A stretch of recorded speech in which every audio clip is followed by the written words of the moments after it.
Récemment, Carla Bruni était de passage à Al-Oula, en Arabie Saoudite, où était attendue dans le cadre de la Semaine de la Francophonie, organisée du 18 au 26 mars.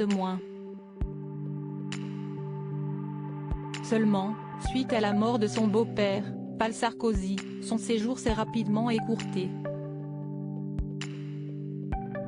Mais lors de son passage à l'étranger, l'épouse de Nicolas Sarkozy a pu rencontrer et se confier aux journalistes de Gala. Lors de cet entretien, actuellement disponible en intégralité dans les pages de Gala, paru ce jeudi 23 mars, Carla Bruni s'est très rapidement confiée sur sa fille Giulia, née en octobre 2011. Et concernant sa cadette, la chanteuse souhaite s'est notamment livrée sur les valeurs qu'elle espère lui inculquer. Si je dois lui dire une chose, a-t-elle avancé, si est-ce qu'elle doit travailler. C'est par là que passe l'épanouissement et l'indépendance. Un conseil qui risque d'être très utile à l'avenir. Supérieure à obsèques du père de Nicolas Sarkozy, Carla Bruni et leur fille Giulia présentent pour un dernier adieu Carla Bruni, ses confidences sur l'éducation qu'elle donne à ses enfants en octobre dernier. Carla Bruni était de passage sur le plateau d'En Aparté, sur Canal+.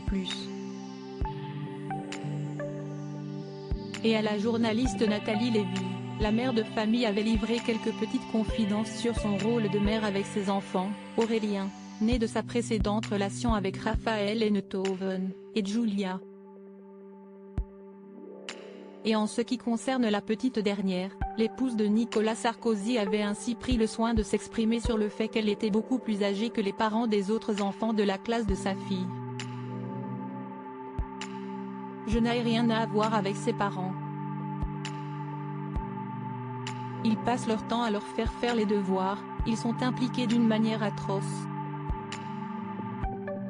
Quel poids ça doit être pour cette génération d'enfants, avait-elle concédé.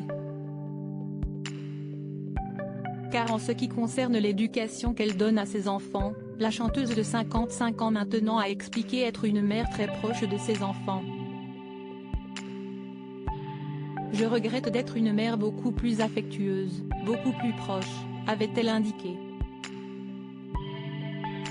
Et d'ajouter ensuite, reconnaissante, enfin, je ne regrette pas parce que ça donne des enfants merveilleusement affectueux et sans doute plus structurés, mais ça donne aussi des enfants beaucoup moins aventureux et beaucoup moins libres. Notre reportage sur Carla Bruni est à lire en intégralité dans le nouveau numéro de Gala, en kiosque ce jeudi 23 mars ou disponible en cliquant ici. Vous pouvez aussi recevoir Gala chez vous chaque jeudi en profitant d'une offre d'abonnement sans engagement. Crédit photo, Rindoff Board.